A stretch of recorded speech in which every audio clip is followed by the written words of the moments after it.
I really hate chain battle. You know what comes with chain battle that I also really hate? The equip system. The equip system has been in the game for about a couple years now, I feel like, at this point. And there just hasn't been really any relevant changes made to it. So today we're going to be talking about what kind of changes they can make to not only just what the equipment's buff, but the equipment system itself. I'm not alone though. Today in 5-9 Gaming, we're going to be talking about this with none other than a Vilify here. So, hello to the fans. Hello, you saying you don't like chain battle is just so surprising because you're always trying to go for 1%. You have to like it then. Oh yeah, no, I love chain battle. But yeah, come honestly, on now. You're just lying to them. We all know chain battle just, oh my goodness. But that aside, the equipment system, again, just like I said, they made some small changes to it.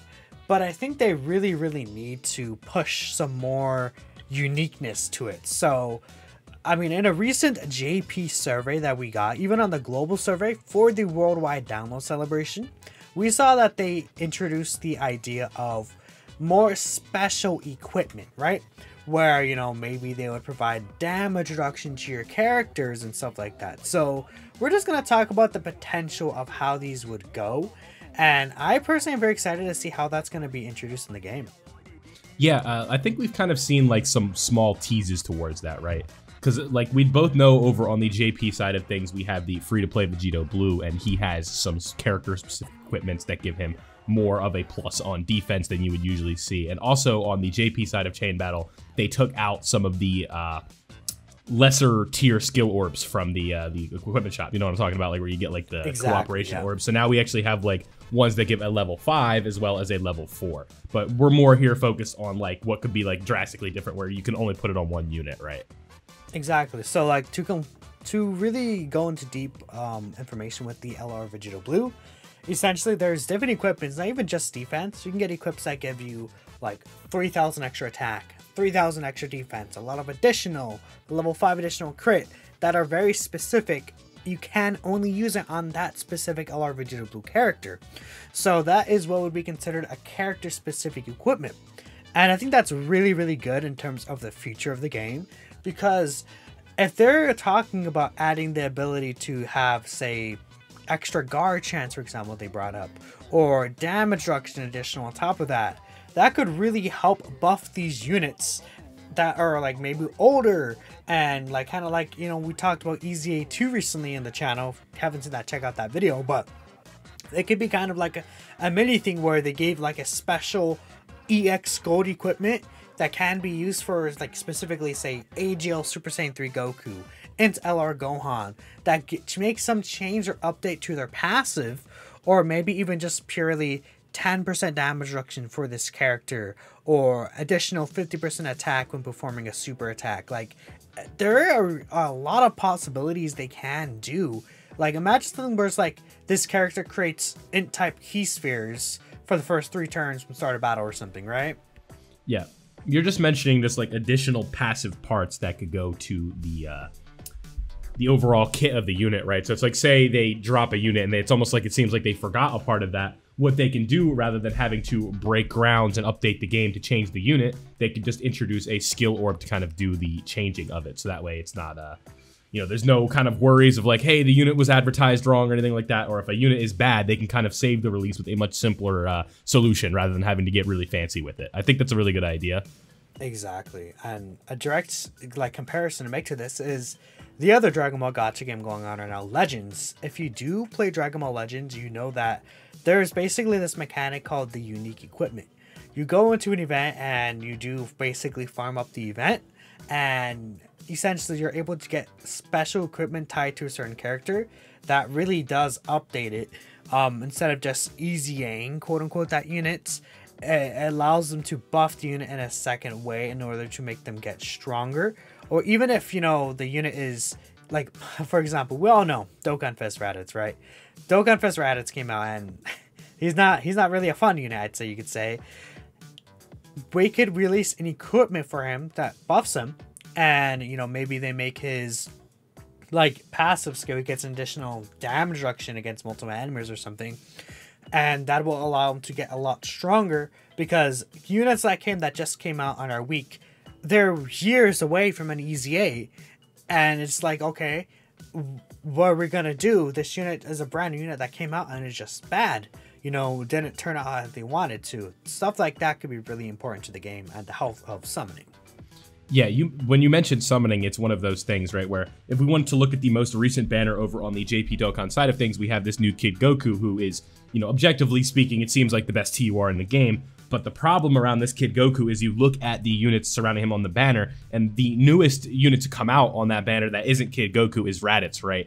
So, you know, maybe if they gave Raditz a equipment orb that would make him good, it would make players want to summon a little bit more, because in case they pull Raditz, they know they have an out with that orb. Because, you know, you already said it. I was going to say how, like, with, you know, how Legends does their new LFs, they're obviously so far away from their, like, you know, their Zenkai Awakening. It's the same thing with an EZA, right? Like, Raditz isn't getting an EZA until 2025, 2024, or like 2024, 2025. So, you know, this orb helps with the time gating, and also might encourage players to summon when Raditz is around, because they know that orb is available to get if they have him. Exactly, like, you know, say Raditz returned for the first time since April. What if they introduce some sort of like event where you could farm a Raditz equipment? It doesn't have to be maybe like the most OP equipment ever, but like, say each time a unit, like a Dokkan Fest unit, returns for the first time featured on a banner, they open up an event or some extra section to their Dokkan event or something, we're able to farm an equipment from there, and it does buff the unit, because let's say, you know, a unit that doesn't return for a few months at this point, power creep ramps up, and you're like, well, this unit isn't as strong as it used to be. Think of like AGL Trunks, right? Did he return on, what banner did he return on? The AGL Dokkan Fest Trunks, like Vidal's banner or something? I don't remember. Not Vidal's banner. What? I'm crazy. Wasn't he on Pan's banner? Raditz banner? No, it was the Raditz banner. It was yeah, Raditz, because Gogeta was on there as well. Yes, I said Vidal a year before, but you guys get the point. And then he's just been power crept, right? AGL Trunks, unfortunately, he just doesn't have a spot right now. Give him like a special equipment that makes his passive a lot stronger, and things can go a really, really long way in terms of that. Yeah, you mentioned it, right? Like, cause like it's not like Trunks is super old, right? Like, coming up on a year, it's not like he's ancient, and he has really good animations that, you know, they obviously put time into getting done. And, you know, they put out a unit like Trunks, and then the Red Zone comes out 3 months later, and he's already felt aged. So he's been aged for quite a bit, and, you know, that's an easy way to save the unit and make him more usable in terms of today's content. And it's like you said, it's not like they have to do like a game update or go in back and change the passive. They just have to add additional stuff onto the skill orb for him to maybe look a little bit more respectable in this endgame content that we're in now.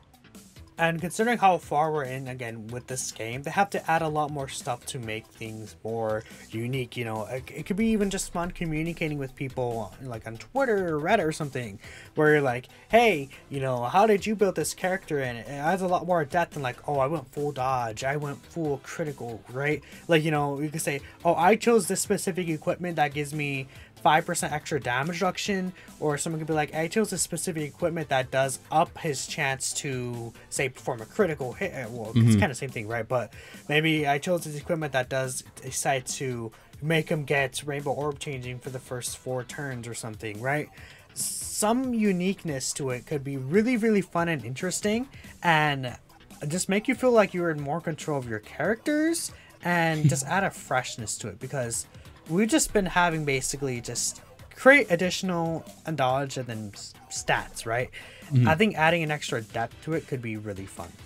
We've reached that point with Dokkan where it does kind of feel like the gameplay is a bit linear, and it is very tough to kind of break from the norms without introducing a new mechanic.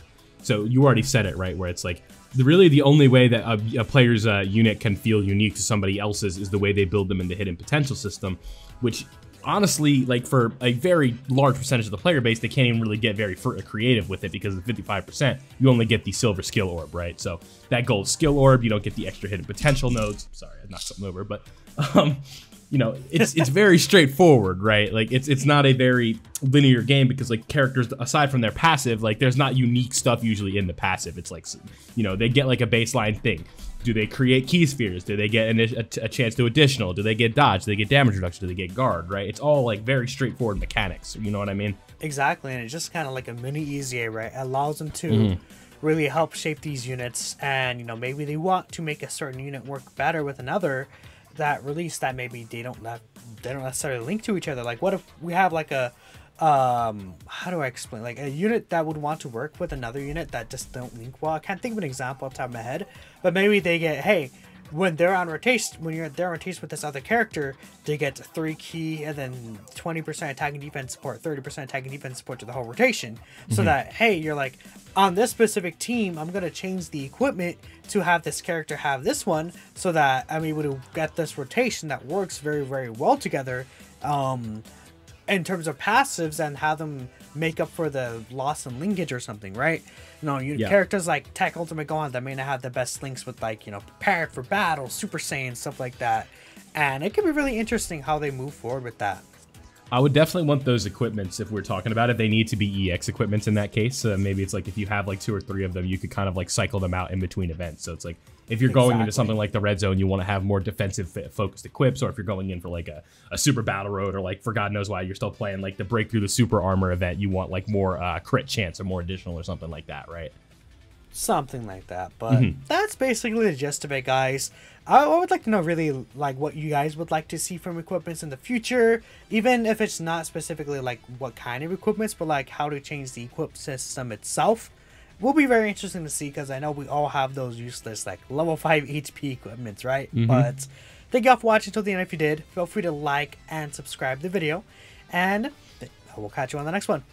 Peace out.